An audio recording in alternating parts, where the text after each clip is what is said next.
الحمد لله نستعينه ونستغفره ونؤمن به ونتوكل عليه ونعوذ بالله من شرور أنفسنا ومن سيئات أعمالنا من يهده الله فلا مضل له ومن يضلله فلا هادي له ونشهد أن لا إله إلا الله وحده لا شريك له ونشهد أن سيدنا وحبيبنا ومولانا محمدا عبده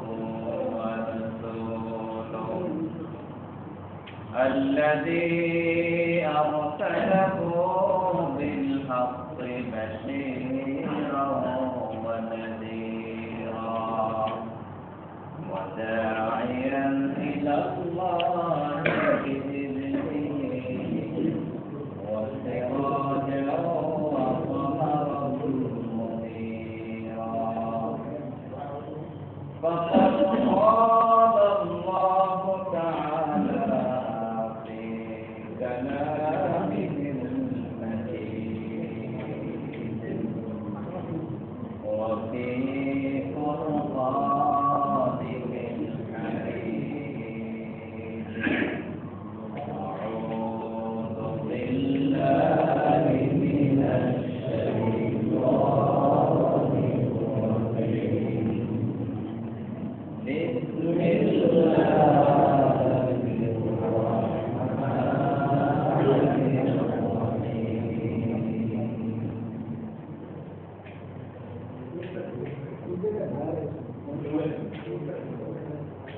يوم لا ينفع مال ولا بنون إلا من أتى الله بقلب سليم وقال رسول الله صلى الله عليه وسلم إن الله لا ينظر إلى أموالكم وأموالكم ولكن ينظر إلى قلوبكم وأعمالكم اللهم صل على محمد وعلى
আল্লাহ পাকের দরবারে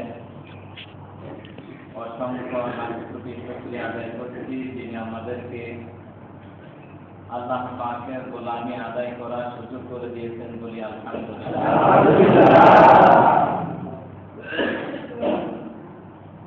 বড়ই মেহেরবান তিনি, বড়ই দয়ালু তিনি, যিনি আমাদেরকে ইবাদত করার সুযোগ করে দেন। আলহামদুলিল্লাহ। বহু মানুষ এমন আছে আজকের দিনেও কেউ কেউ নামাজ পড়তে পারবে না, আছে কি নাই বলেন? আমরা আল্লাহ পাকের শুকরিয়া আদায় কিভাবে করব? কিভাবে আদায় করলে শুকরিয়া যথাযথ আদায় হবে সেই তরিকা পাচ্ছি না। অসংখ্য মানুষ থেকে আমাদেরকে আল্লাহ পাক বাছাই করতেন, এর চাইতে আর সৌভাগ্য কি হইতে পারে? আল্লাহ পাক আমাদের আজকে জুমার দিনের মতো বেনামাজি না বানাইয়া নামাজীদের কাতারে বসার সুযোগ করে দিয়েছেন বলে আলহামদুলিল্লাহ।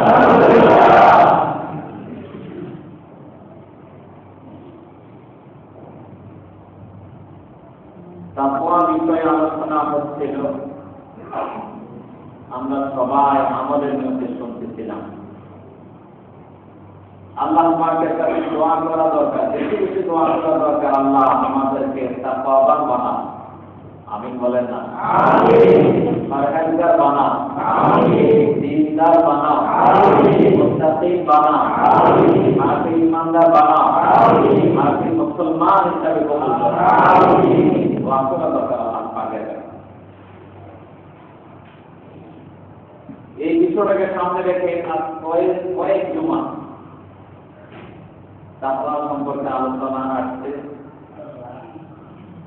যাতে আমরা তাকওয়াবান হতে পারি, মুত্তাকি হতে পারি, পরহেজগার হতে পারি, খোদাভীরু হতে পারি।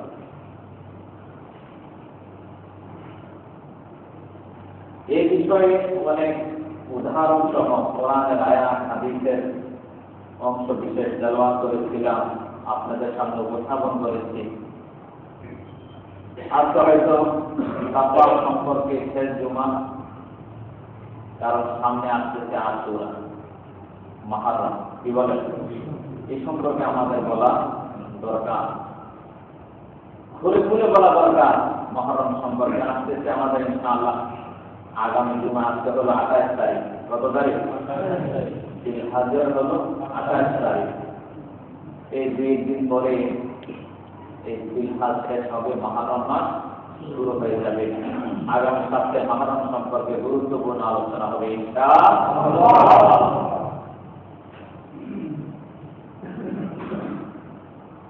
আল্লাহ সুবহানাহু ওয়া তাআলা এই কথাটা আমাদেরকে বারবার বলতেছেন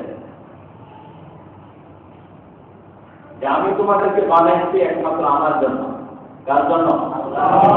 আল্লাহর জন্য। আমি আমার গোলামি করার জন্য, আমি আল্লাহ পাকের হুকুম মানার জন্য। অন্য কোনো কাজে, অন্য কোনো উদ্দেশ্যে আমি তোমাদেরকে বানাইছি। আজকে মূল উদ্দেশ্য হারানো আমরা, মূল উদ্দেশ্যকে আমরা মূল উদ্দেশ্য থেকে বিচ্ছিন্ন, মূল উদ্দেশ্যকে আমরা হারাই ফেলছি, নকল উদ্দেশ্যকে মূল উদ্দেশ্য বানাইছি। এটা বেড়ে করে বলা, মূল উদ্দেশ্যকে হারাইয়া নকল উদ্দেশ্য, বাজে উদ্দেশ্যকে আমরা মূল বানাইছি। আল্লাহ পাক তাই বারবার বলতেছেন, বারবার আমাদেরকে ওয়াজ করে শোনাইতেছেন যে তোমরা ভালো হও। আমার আয়াতে কারিমার দিকে লক্ষ্য করো, রাসূলুল্লাহ সাল্লাল্লাহু আলাইহি ওয়াসাল্লামের হাদিসে পাকের দিকে লক্ষ্য করো, যে দেখবা তোমাদের জীবন ফুটে উঠবে। সুবহানাল্লাহ।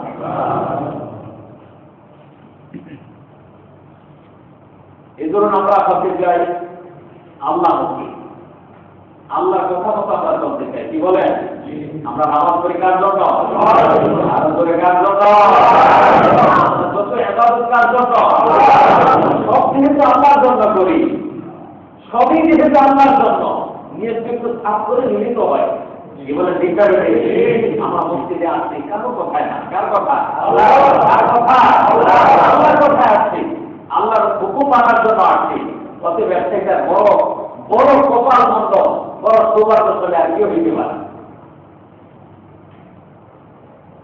তো এই কথাটা বারবার আপনাদেরকে নজরে দিতে চাই যে আল্লাহর কথা মতো চলার মধ্যে মুক্তি, এর বাহিরে অথবা সীমালঙ্ঘন অথবা আল্লাহ পাকের হুকুমকে দেখানো, রাসূলুল্লাহ সাল্লাল্লাহু আলাইহি ওয়াসাল্লামের তরিকাকে দেখে চলার মধ্যে কোনদিন নাজাত হবে না, কোনদিন নাজাত হবে না।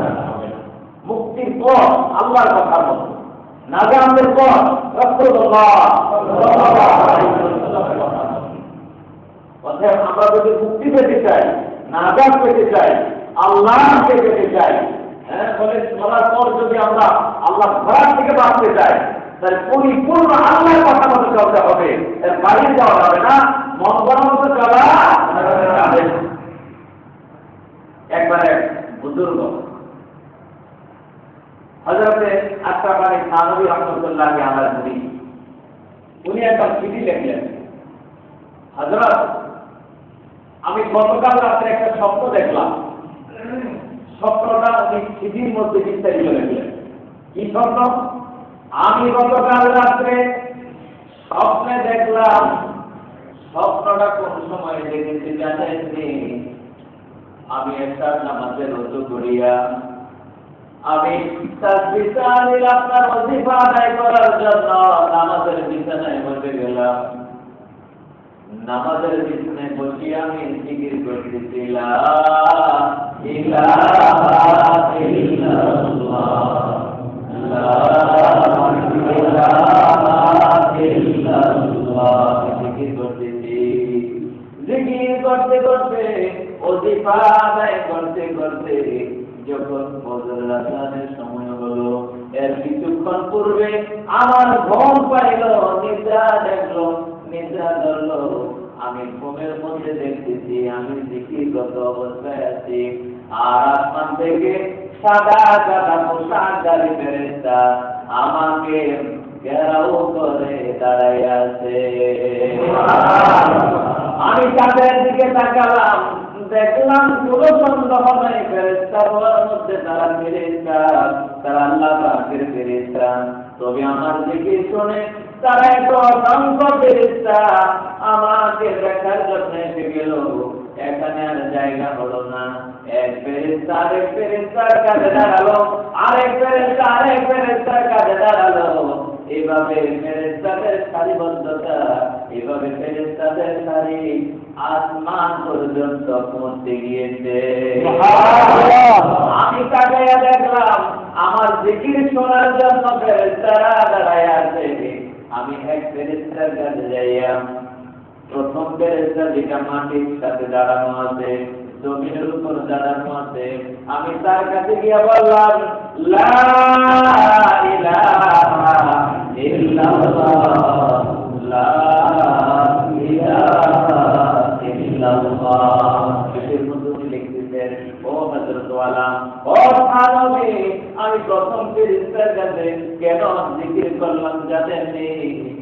আমাদের ময়দানে যখন আমার জিকির গুলা নাপাক হয়ে যাবে, জিকির গুলা যখন কাজে আসবে না, যখন ফেরেশতারা ওই বিপদের মুহূর্তে যাইয়া সাক্ষী দিতে পারে না, গো মাগো এই লোকটা যে জিকির করেছে, আমি তোমার রহমতের ফেরেশতা সাক্ষী হয়ে গেলাম।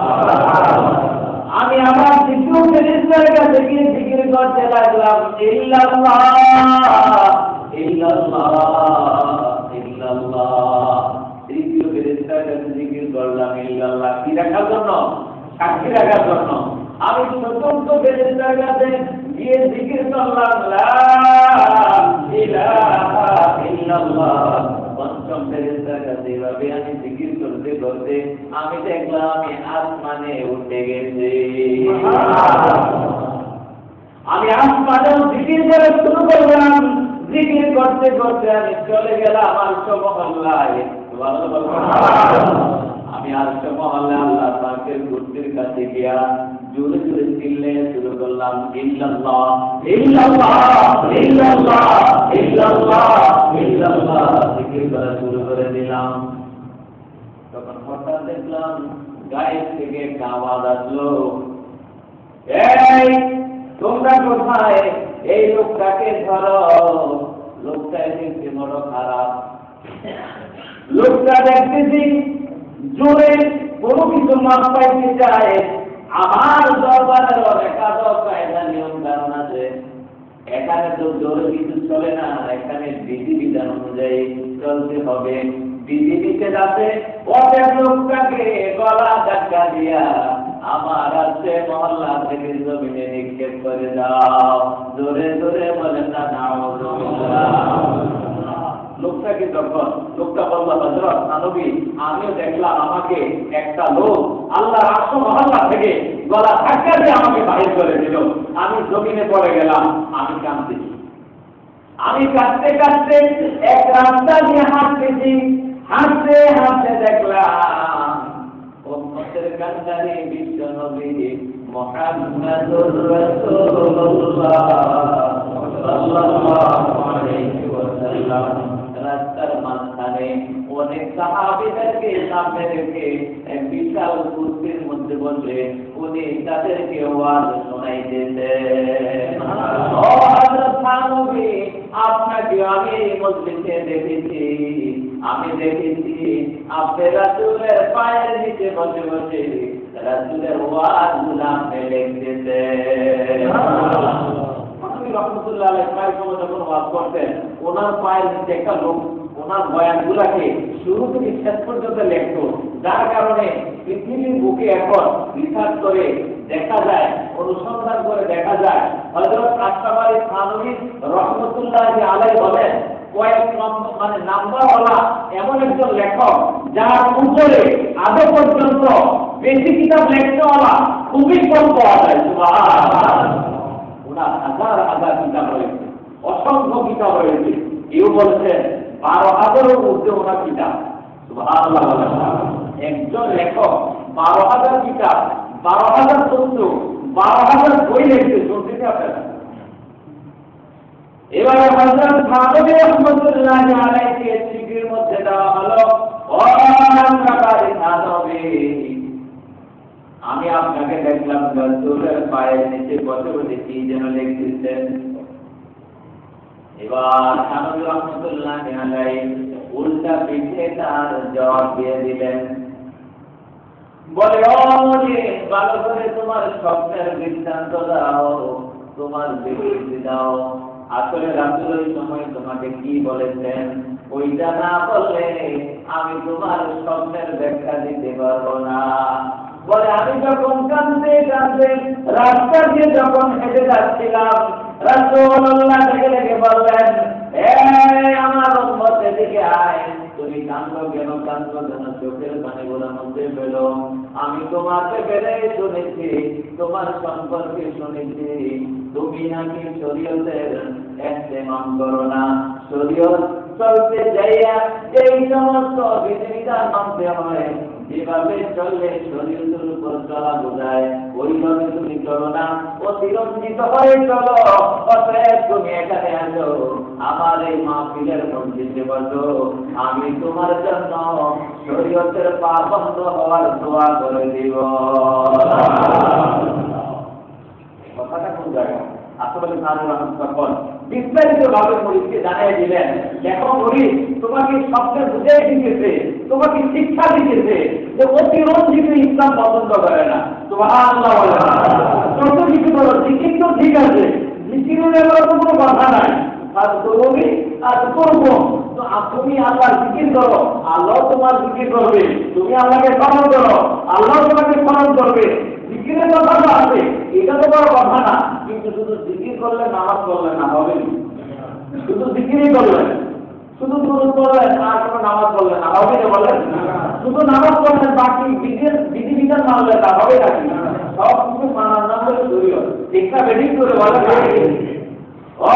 মুসলমান ইমানদার থানভী রহমাতুল্লাহি আলাইহি বললেন, তোমার শব্দের ব্যাখ্যা হলো, ও আমার মুরিদ তোমাকে স্বপ্ন যোগে বিশ্ব নবী সরকারে দো জাহান রাহমাতুল লিল আলামিন এই কথা বুঝাইয়া দিতেছেন, যতদিন দুনিয়াতে চলবা ততদিন শরীয়ত অনুযায়ী চলবা। বলেন সুবহানাল্লাহ। আমাদেরকে যতদিন দুনিয়াতে চলবো শরীয়ত ভিতরে চলতে হবে, বাহিরে যাওয়া আরো বাহিরে যাওয়া শরীয়ত হলো আল্লাহর মন মতো, আর শরীয়ত বাদ দিয়ে দুনিয়ার মধ্যে যেভাবে আমরা চলি এটা নিজের মন মতো। এটা বেড়ে করে বলে কোনটা হচ্ছে আল্লাহর মন মতো চলা উত্তম নাকি দুনিয়ার মন মতো চলা উত্তম? আল্লাহর মন মতো। আল্লাহর মন মতো চললে কি হয় দেখেন কি হয়। এক বুজুর্গ ছাত্র রহমাতুল্লাহ আলাইহি উনি আল্লাহর ইচ্ছার উপর চলা আগে আনন্দ ভোগ করতেন। আল্লাহর কথা মতো চলাটাকে নিজে পছন্দ করে নিয়েছেন, আর এইটার মধ্যে মনটা উপলব্ধি করেন। একবার ওনার এলাকার লোকেরা ওনার কাছে দৌড়ে আসলো, ও আল্লাহর ওলি দৌলা রহমতুল্লাহ আলাইহি, বৃষ্টি কয়েকদিন যাবত আমাদের এলাকায় বৃষ্টি পড়েছে, নদীর মধ্যে জোয়ার দেখা দিতে, নদীর ঢেউয়ে আমাদের নদীর পাড় ভেঙে যাচ্ছে, ভাঙতে ভাঙতে নদী ভাঙতে ভাঙতে আমাদের গ্রামের দিকে চলছে। এভাবে 2 দিন থাকলে নদী আমাদের গ্রামও খেয়ে ফেলবে। আমরা আপনার কাছে দৌড়ে আসলাম এই কারণে আমরা শুনেছি বুজুর্গদের দোয়া আল্লাহর দরবারে কবুল হইয়া যায়। ও আল্লাহর বুজুর্গ সাধুরা, আপনি একটু আল্লাহর দরবারে দোয়া করেন যাতে নদীর ভাঙন বন্ধ হয়ে যায় আর আমাদের গ্রামটাতে রক্ষা পায়। এরকম তো নেই নেই, আমরা নেই নেই না, এরকম তো আমাদের লাগে কি লাগে না? ওনারা দোয়া দেওয়ার পর আল্লাহ লেগে লেগে বললেন, এই গ্রামবাসীরা শোনো, আগামীকাল সকালে কোদাল আর ঝুড়ি নিয়ে আইছো, তিনি আইছো কোদাল আর ঝুড়ি নিয়ে আইছো, কোদাল আর ঝুড়ি নিয়ে আইছো। বলে কি দরকার কোদাল আর ঝুড়ির? বলে কালকে সকালে বলবো, এবার সকাল বেলা, কারণ আগেকার লোকেরা বুজুর্গদের প্রতি আল্লাহ ওলিদের প্রতি 100 ইমান ছিল, এখন হইয়া গেছে উল্টাম।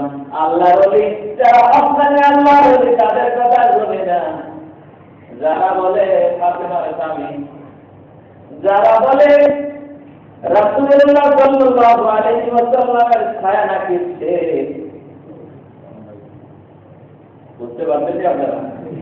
অনেকে বলেনি উনি নাকি ফাতেমার স্বামী, আলী বলে স্বামী না, উনি বলে স্বামী।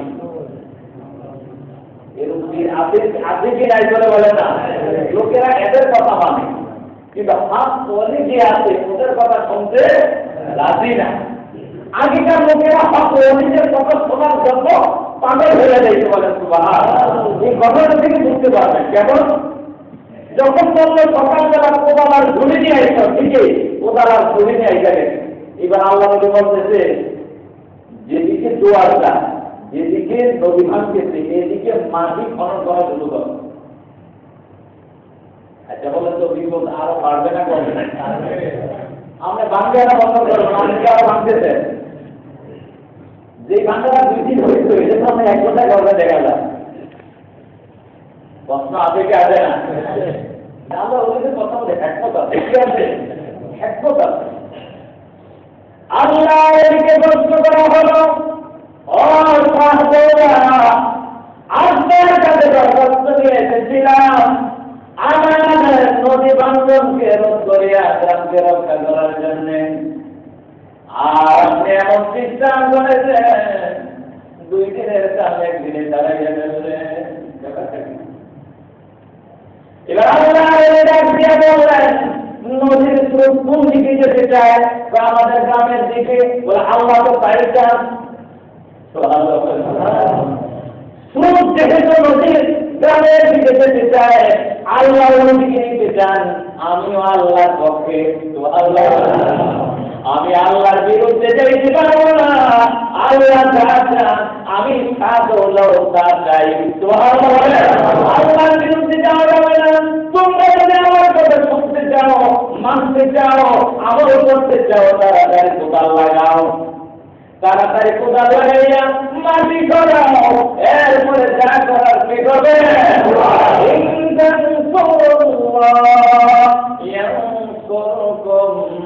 ويثبت أقدامكم سبحان الله তোমরা আল্লাহর বন্ধুত্ব কাজ করো। এবার আগেকার লোকদের আগে বলেছিলাম, আগেকার লোকদের ওলিদের প্রতি, বুজুর্গদের প্রতি, আলেমদের প্রতি 100 বিশ্বাস ছিল।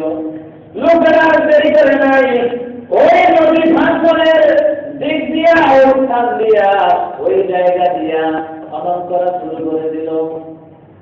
একটু পরে তারা পিছনের দিকে তাকাইয়া দেখলো নদীর স্রোত যে ডান দিকে ছিল ওইটা উল্টা অপর দিকে স্রোত চইটা গেল।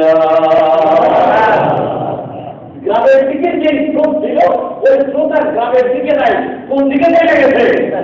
তাহলে আমরা আল্লাহর মর্জি মতো কাজ করলে সাহায্য আর দিকে আসবে না, আরো জোরে আর দিকে আসবে না। আমি তো এমন না যে আমার মতো কাজ করলে আমি দুনিয়ার মধ্যে নাজাত পেয়েছি, দুনিয়ার মধ্যে আমি সাকসেসফুল হয়েছি। কই হয়েছি কিনা? কোথায় আমার কোনো মতো কাজ করার পর তো দামের আরো বাড়তেছে, কিন্তু আল্লাহর কথা মতো কাজ করার পর ফায়দা পাই কি হয় না? এই তো রাসূলুল্লাহ বলতেছেন ইন্নাল্লাহা লা ইয়ানজুরু ইলা সুওয়ারিকুম ওয়া আমওয়ালিকুম ওয়ালাকিন ইয়ানজুরু ইলা কুলুবিকুম ওয়া আমালিকুম। মানুষকে জয় করে আপনি পারবেন না, শেষ করতে পারবেন না। মানুষের চাহিদা আপনি শেষ করতে পারবেন না। মানুষকে যতদিন তত চাহিদা বাড়ে, মানুষের চাহিদার শেষ নাই, ঠিক না? বেড়ে ধরে বলেন না, মানুষের চাহিদা তুমি পূরণ করিও না, মানুষের চাহিদার দিকে লক্ষ্য করিও না। যেই কাজটা তুমি করেছ ওই কাজটার প্রতি আল্লাহর চাহিদা আছে কিনা দেখো, আল্লাহর ইচ্ছা আছে কিনা দেখো।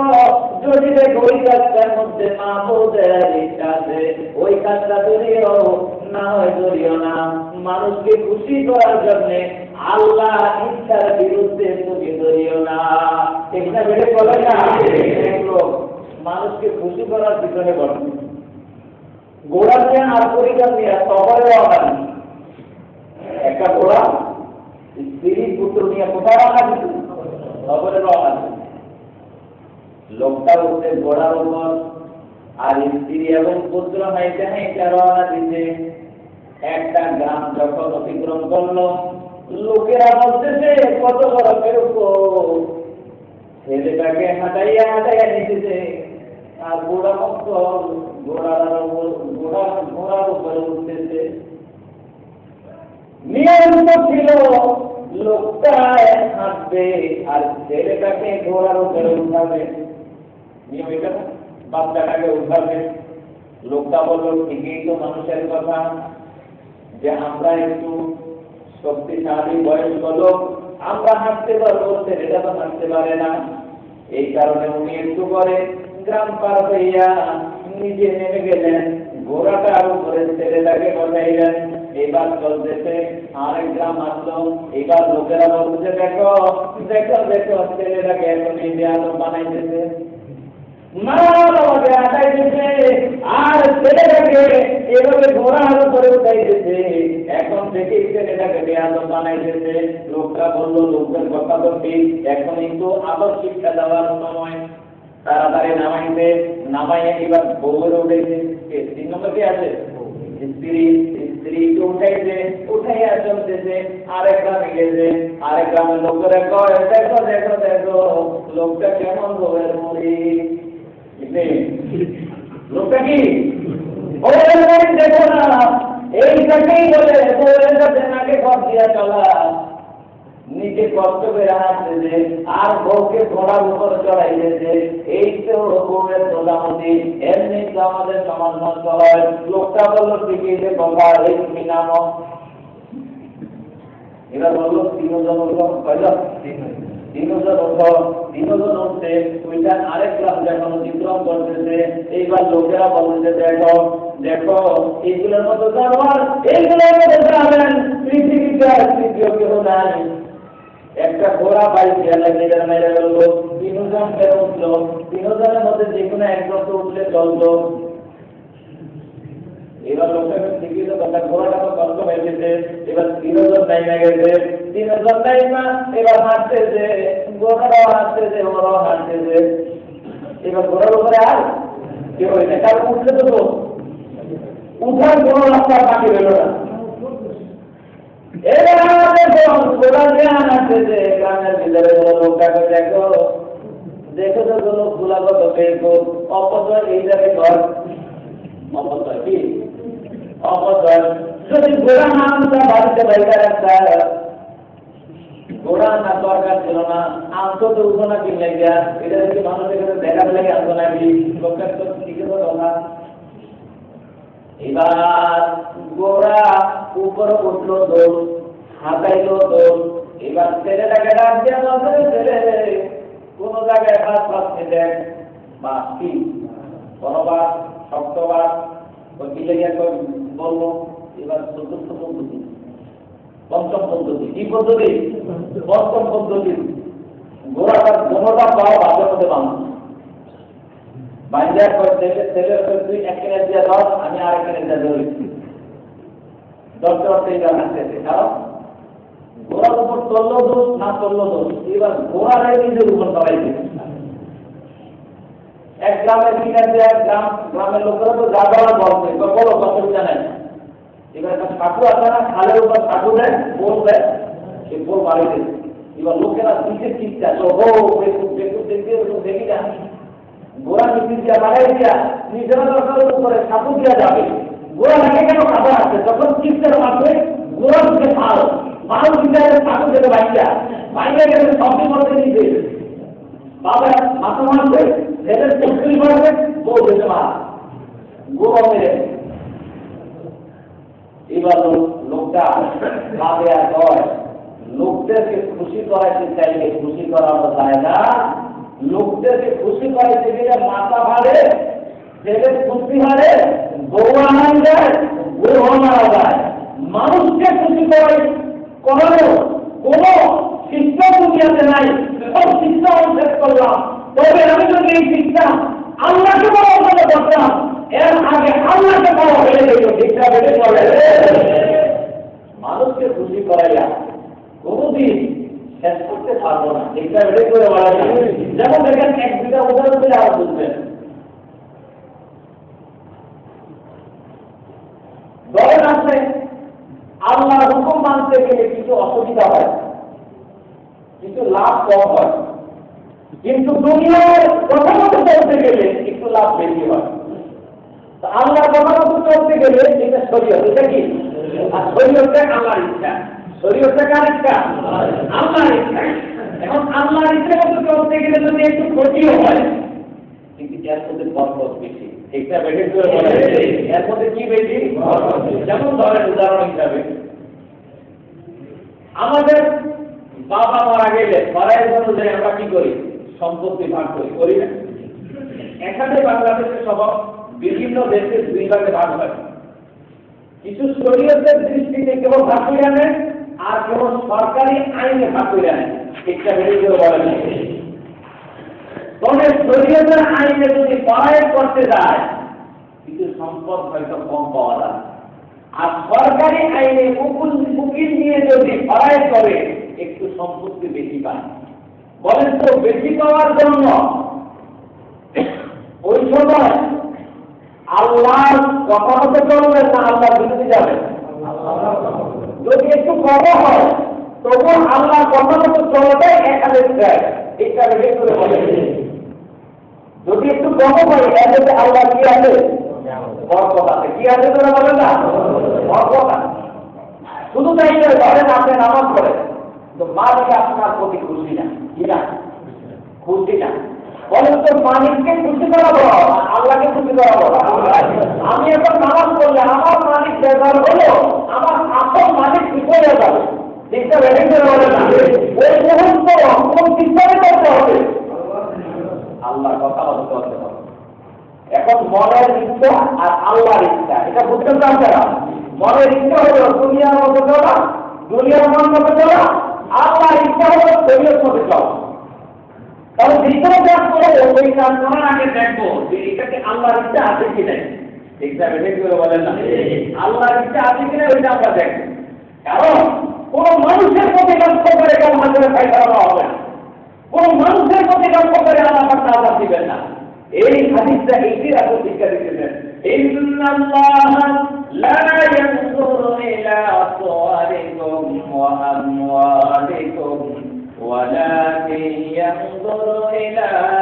قلوبكم وأعمالكم رسول الله صلى الله عليه وسلم বলেন নিশ্চয় আল্লাহ তাআলা তোমাদের চেহারার দিকে লক্ষ্য করে কোনো ফায়সালা দিবেন না, তোমাদের সম্পদের দিকে আল্লাহ গুরুত্বই করবেন না।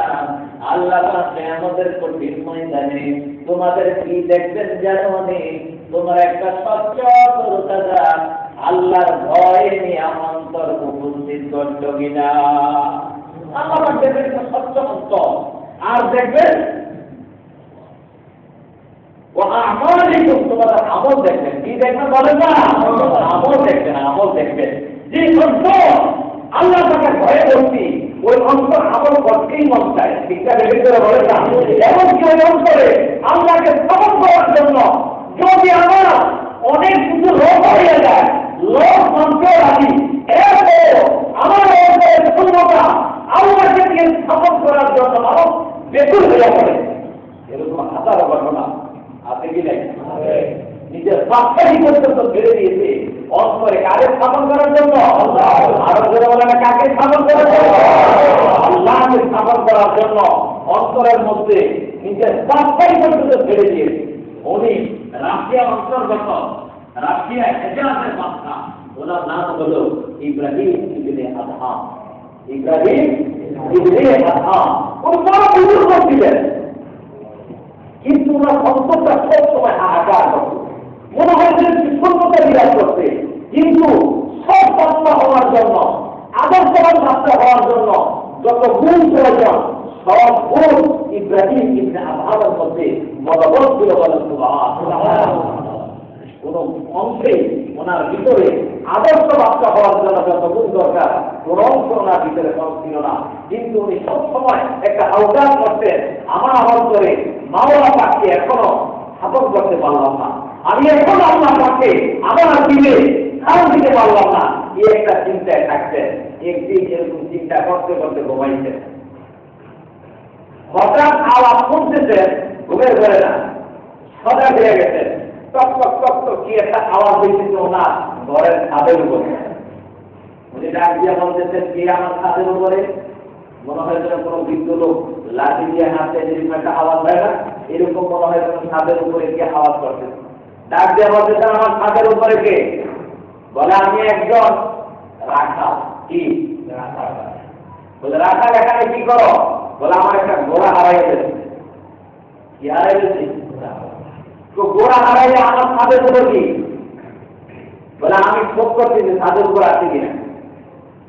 বলে, তোমার মতো বেকুব এবং জ্ঞানহীন নাম বলো আমি কোনোদিন আর শুনি নাই। এরকম বেকুব ব্যক্তির নাম তো আর কোনোদিন শুনি নাই। বেকুব ব্যক্তির অবস্থা কোনোদিন জানি না যে বলতে পারে ঘোড়া নাকি ছাদের উপর হারাইছে। ঘোড়া আমার ছাদের উপর কেন উঠল? এবার উনি ডাক দিয়ে বলতে, বাচ্চা, ঘোড়া যেমন ছাদের উপর উঠতে পারে না, আরামের বিছনায় শুয়েও আল্লাহরে পেতে পারে। এরকম আরামের বিছনায় শুয়ে কারে পাওয়া যায় না? আল্লাহকে পাওয়া যায়। এখন উনি দৌড় দিয়ে ওনার ছাদে উঠছে, দুইটা দিনে কোনো লোক করছে না। মনটার মধ্যে মনে হচ্ছে একটা ভয় ঢুকে গেল, কিন্তু লোকটা আমার সাথে কথা বললো, এখন নাই, গায়ে হয়ে গেল ব্যাপারটা। সারা রাত এবাদতের মধ্যে কাটে। সকালে চিনতে আমরা কি বলবো, কথাটা কি বলবো, বলতে বলতে রাত হয়ে গেছে, আবার রাত্রে ঘুমাই। এইবার ওনার যে বাচ্চাই মহল আছে, মহলের ভিতরে ওই লোকটাই ঢুকে। যে লোকটা সাদা আওয়াজ দিচ্ছে, ওই লোকটা কোথায় ঢুকছে? এখন মহলের ভিতরে ঢুকছে। উনি ঘুম থেকে চোখ খুলে দেখতেছে একটা লোক ওনার ঘরের ভিতরে ঢুকতেছে, চলাফেরা করছে, হাঁটতেছে। জিজ্ঞাসা করলো, আপনাকে? বলে, আমি একজন মুসাফির। বলে, বিদেশ কেন আসছেন? বলে, মুসাফির খানায় একটু আরাম করার জন্য। বলে, আপনি ভুল করতেছেন, এটা তো মুসাফির খানা না, এটা আমার হলো শাহী মহল। এটা হলো কি আমার? বলে, না, এটা মুসাফির খানা। বাচ্চা বলতেছে শাহী মহল, লোকটা বলতেছে মুসাফির খানা। বাচ্চা বলতেছে শাহী মহল, লোকটা বলতেছে মুসাফির খানা। এবার ডাক দিয়া বলতেছে, এই নামদারি বাচ্চা, তুমি যদি আমার কাছে প্রমাণ দাও এটা মুসাফির খানা কিনা আমি প্রমাণ দিতে পারবো। মুসাফির খানা হওয়ার ব্যাপারে আমার কাছে যথেষ্ট প্রমাণ আছে। বলে কি প্রমাণ? বলে তাহলে আমার কিছু প্রশ্নের জবাব দাও। এই মহলের ভিতরে কে বাস করে? বলে আমি। বলে তোমার আগে এই মহলে কে বাস করতো? বলে আমার বাবা। তোমার বাবার আগে এই মহলে কে বাস করতো? বলে আমার দাদা। বলে তোমার দাদার আগে এই মহলে কে বাস করতো? বলে আমার দাদার বাবা প্রপিতামহ। বলতেছে তোমার পরে এই মহলের মধ্যে কে বাস করবে? বলে আমার ছেলে। এরপরে কে বাস করবে? বলে আমার নাতি। বলে ও বাচ্চা, এতটুকু যথেষ্ট প্রমাণ, আর দরকার নাই। তুমি দেখো যতজনের নাম নিলাম এরা এখনো আসেনি। বলে না, একজন আসছে আরেকজন চলে গেছে, একজন আসছে আরেকজন চলে গেছে, কেউ থাকে নাই। তুমিও থাকবা এই মহলে। বলে না। তাহলে মুসাফিরের সাথে এই মহলের সাথে ব্যবধানটা কি রইল? ঠিক না? এই বলে আবার গায়ে লেগে গেছে লোকটা। সরাসরি এখন কথা বল, এখন আবার কি গায়ে লেগে গেছে। এবার নিজেকে নিজে প্রশ্ন করতেছে, যদি মুসাফির খানায় বাস করে থাকি আসল খানা কোনটা? বলে না কোনটা? আসল খানা কোনটা? বলে না কোনটা? কবর। আসল খানা কোনটা? কবর। এটা যদি মুসাফির খানা হয়, আসল খানা হলো কবর খানা, তাহলে তো আসল খানার জন্য আমাকে প্রস্তুতি নিতে হয়। আমি তাহলে চলে যাই, আর আমার বাচ্চারই দরকার নাই। আমি যে এতদিন অন্তরের মধ্যে শূন্যতা অনুভব করেছি, এই শূন্যতা আমার মাওলার ইবাদত দিয়ে আমি পূরণ করে আসবো। যেই অন্তরে যেই মাওলাকে স্থাপন করলে আখিরাতে আমি মুসাফির খানায় কবর খানায় শান্তি পাবো, ওই জিনিসটা আমার দরকার। এই বলে উনি চলে গেলেন জঙ্গলে। কোথায় চলে গেলেন? কোথায় গেলেন? জঙ্গলে চলে গেলেন। আল্লাহু আকবার। এবার দেখে হাদিস শরীফে আছে, এবার যদি আল্লাহর দিকে এক বিগত যায়, আল্লাহ রহমত তার দিকে এক হাত আছে। এবার যদি আল্লাহর দিকে এক হাত যায়, আল্লাহ রহমত আল্লাহ তাআলা তার দিকে দুই হাত আছে। কেউ যদি হেঁটে হেঁটে আল্লাহর দিকে যায়, আল্লাহ তাআলা তার দিকে দৌড়ে আসে। আল্লাহ আমাকে রহমত করুন না, আমাদের চাইতে কম না বেশি? এই ব্যাপারও হযরত ইব্রাহিম আদম যখন নাকি জঙ্গলে ঢুকলেন, ওই সময় ওনার এত খিদা পাইছে, ওনাকে এমন খানা দেওয়া হলো, ওনার খানার কারণে পুরা জঙ্গলটা খুশবুয়ে পুরা পৃথিবীটা হয়ে গেছে। বলে পুরাটা জঙ্গল খুশবুয়ে মুমু করতেছে। পাশে ছিল আরেক আল্লাহ। তো কি রে, আমি 1 বছর এই জঙ্গলে থাকি, আমার গজের রুটি কয়টা, আর বেড়ে যে খানার গ্রামে আমার বেড়ে গেছে। যে আইয়ে এত সুন্দর খানা, আর আমি 1 বছর থেকে 2টা রুটি, আজকেও 2টা রুটি ব্যাপারটা কি? গায়ে থেকে এবার আওয়াজ আসছে, আমার বান্দা, তোর আগে কর্মজীবন দেখ, তুই আগে ঘাস কাটতি, বাজারে নিয়ে বিক্রি করতি, 2টা রুটির টাকা হইত না। আমি আল্লাহ এখানে ইবাদতের মাধ্যমে 2টা রুটির ব্যবস্থা করতেছি। আর এখন যিনি আছে ওনার অবস্থা তুই জানিস নি, উনি টাকার উপর ঘুমাইত, ওনার ছিল বাচ্চারি, ওনার ছিল ক্ষমতা, ওনার ছিল মান মর্যাদা। যে যেমন কোরবানি করে তার পুরুষ আমার তরফ থেকে এমন সাব্যস্ত হয়। আমরা এখন কোরবানি করতে রাজি আছি, আমাদেরকে কবুল করেন, বলেন আমিন। আলহামদুলিল্লাহি রাব্বিল আলামিন। আসসালামু আলাইকুম।